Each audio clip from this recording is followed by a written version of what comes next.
सुन रहे थे आप कि जग में जीतता बोली बाजी जो सुख दुख दोनों में राजी। दुख आए तो करामता नहीं और सुख आए तो पूर्णता नहीं।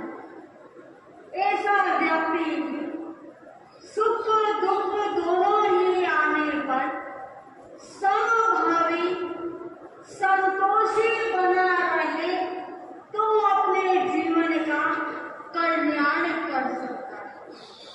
क्यों करता है और अपनी काया को भी स्थिर रखता हुआ अनेक प्रकार के हलन चलन से जो जीवों की विराधना होती है उससे भी वो अपने आप को बचा लेता है। तो कुल मिलाकर जो अखंड साधना वो श्रेष्ठ है और खंडित साधना जो है वो उत्तम साधना नहीं कही जाती। और वैसे भी जो खंडित वस्तु है उसकी वैल्यू कम हो जाती या रहती नहीं है। आपने कभी कोई हीरा लिया, हीरा आपने लिया और लाते लाते असावधानी से रखते करते टूट गया, तो जितनी उस हीरे की वैल्यू थी साबुत की, वो खंडित होने के बाद उसकी वैल्यू नहीं रहती। ठीक उसी प्रकार अणुव्रत और महाव्रत की बात भी ज्ञानी गुरु भगवंत कहते हैं कि श्रावक के जो 12 व्रत हैं वो सोने जैसे। सोना खंडित भी चलता है लेकिन हीरा खंडित नहीं चलता। तो सोना जो है वो खंडित यानी कि टुकड़ों में भी स्वीकार होता है। आपको कहा जाता है कि आप व्रत ग्रहण कीजिए, अणुव्रत में प्रवेश कीजिए, एक एक करके भी आप आगे बढ़िए। ये श्रावक के व्रत सोना खरीदने जैसे हैं। आपके पास जितना धन है उतना आप ले सकते हैं, 1 तोला 2 तोला 10 तोला 1 किलो। ये संपन्नता की बात कर रहे थे कि ये साहूकारों की सादड़ी। और गुरने मैया भी कई बार बताते हैं कि बोरियों में भरे हुए ये हीरे जवाहरात, ये सोने चांदी इस सादड़ी के भामाशाहों के घरों में हुआ करते। तो ये सोना आप अपने पॉकेट के अकॉर्डिंग आप ले सकते हैं। इसी तरह आप श्रावक के व्रत भी आप 1 व्रत 2 व्रत 3 व्रत धीरे धीरे प्रयास करते, पराक्रम करते, पुरुषार्थ करते आप ग्रहण कर सकते हैं, अंगीकार कर सकते हैं।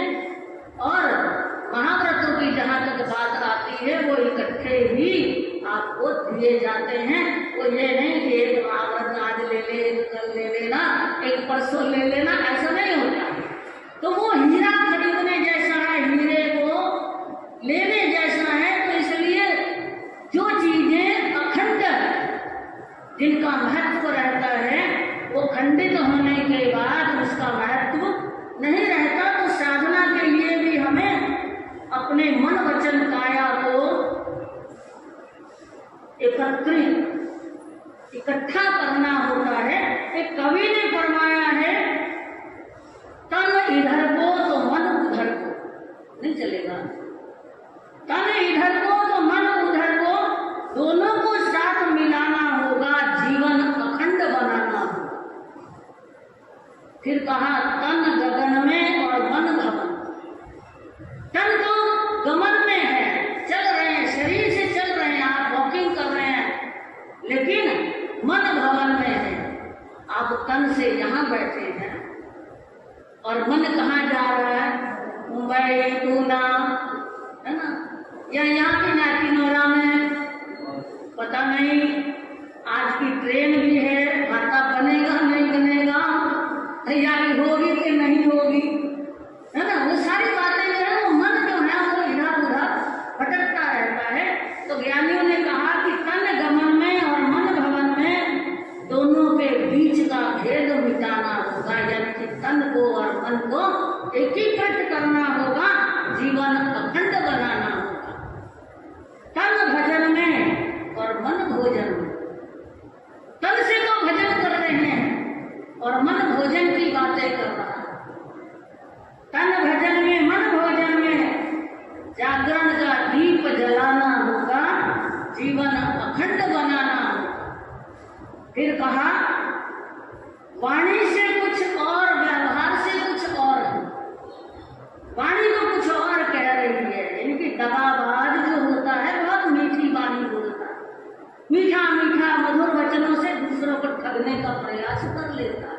जो उस वाणी के अंदर फंस जाते हैं तो बाद में पश्चाताप करना पड़ता है। तो ज्ञानियों ने कहा वाणी से कुछ, व्यवहार से कुछ, धोखे से खुद को बचाना होगा, जीवन अखंड बनाना होगा। ये अखंड जीवन हो, हमारी साधना अखंड हो, और जीवन में भी ये टुकड़ों में बटा हुआ जीवन नहीं होना चाहिए। ये टुकड़ों में बट जाता है, आपकी परिस्थितियां हैं।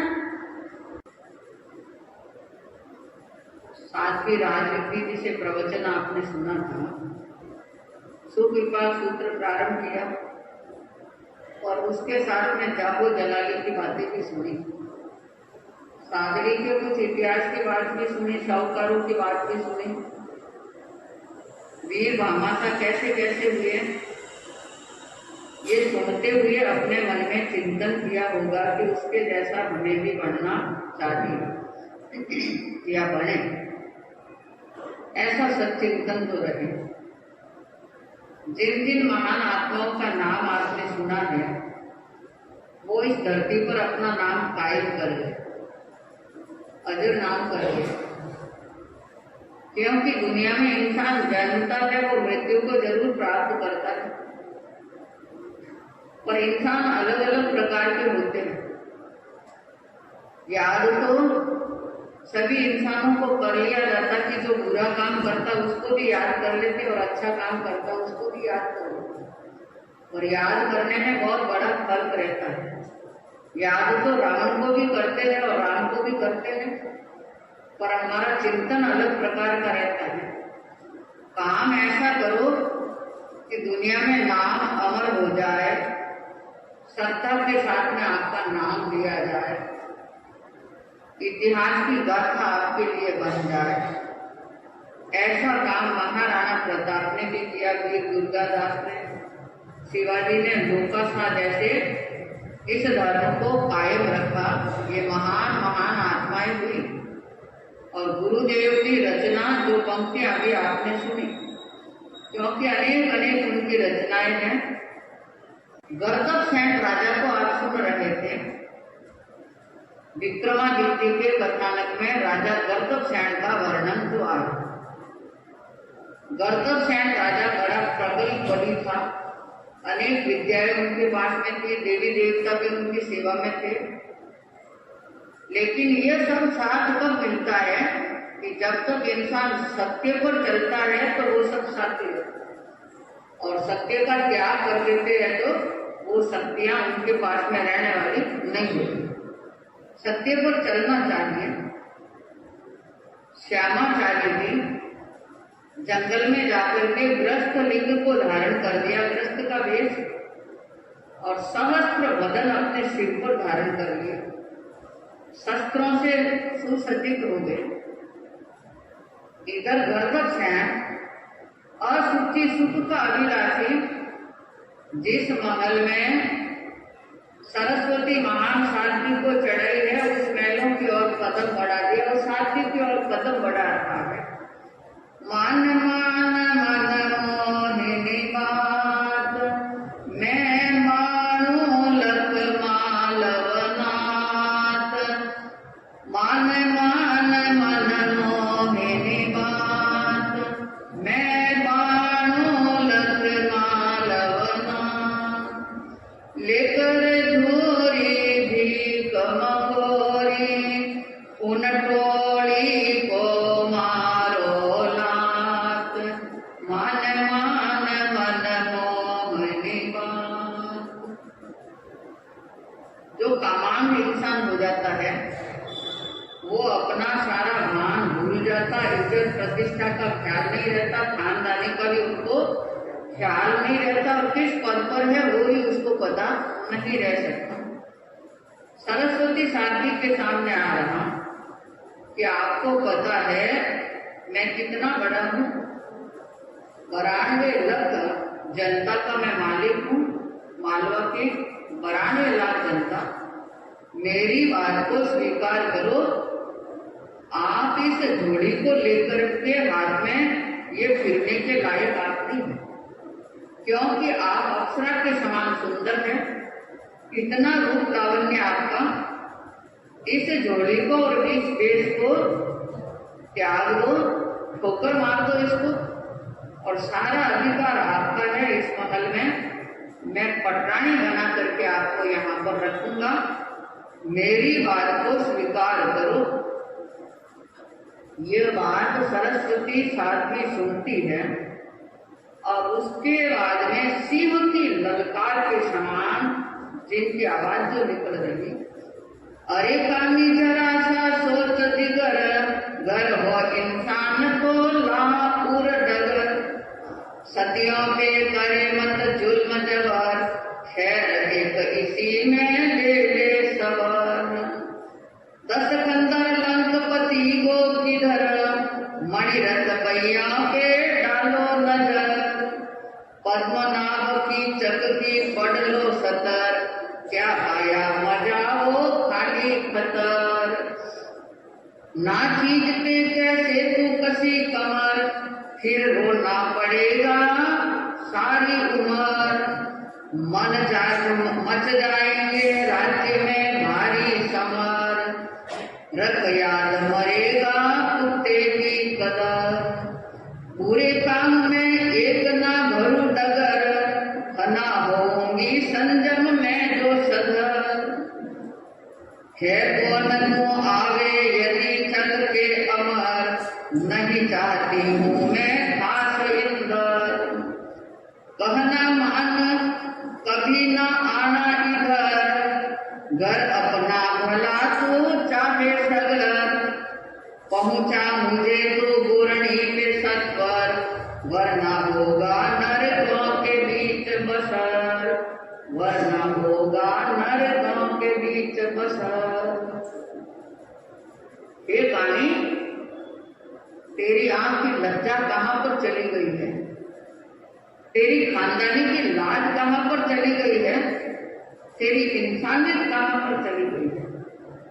जरा इंसानियत का डर तो तू अपने मन में रख। क्या शब्द जो तुम बोल रहे हो, सती पे जुल्म करने की इतनी हिम्मत तुम्हारी जो हो गई है, खैर इसी में अभी तुम सब्र ले लो, इतिहास के पन्नों की बातें याद कर लो। 10 खंदर कहलाने वाला रावण जब अन्याय अनीति का मार्ग अपनाया तो उसकी क्या गति हो गई। कोई भी शक्तियां उनके लिए कामयाब तो नहीं हो सकी।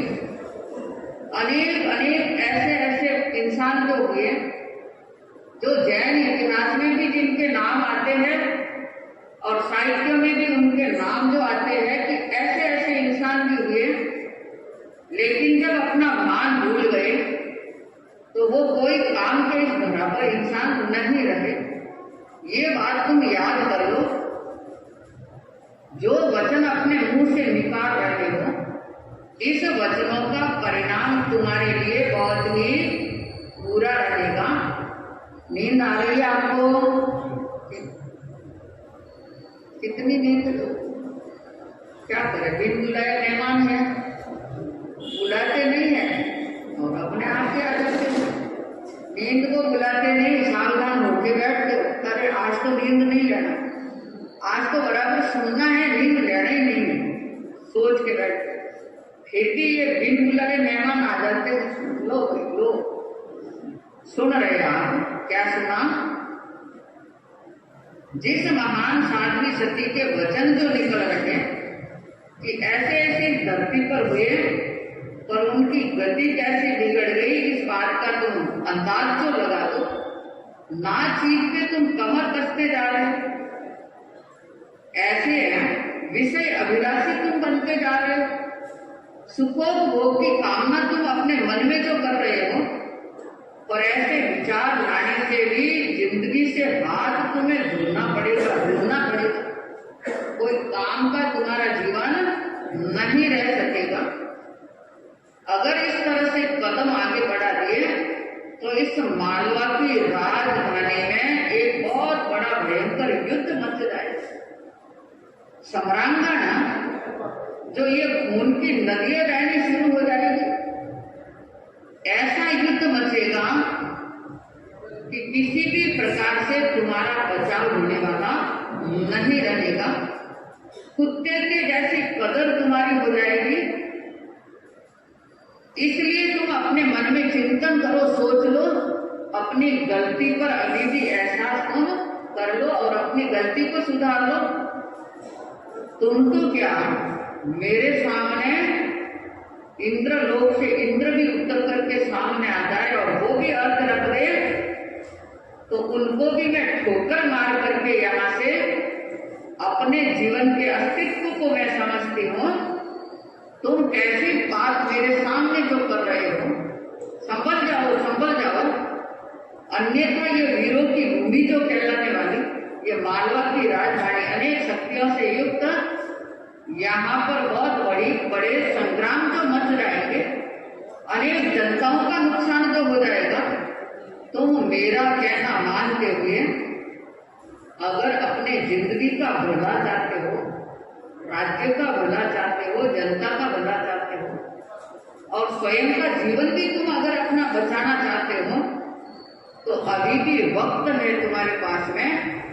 शीघ्र ही मुझे महलों से उतारो और अपनी गुरनी के पास में ले जा करके सौप्रत कर दो और अभिनय असाधना के लिए बारंबार क्षमा याचना कर लो, जिससे तुम्हारा जीवन बच जाएगा और मालवा की राजधानी में भी सुख शांति बनी हुई रह जाएगी।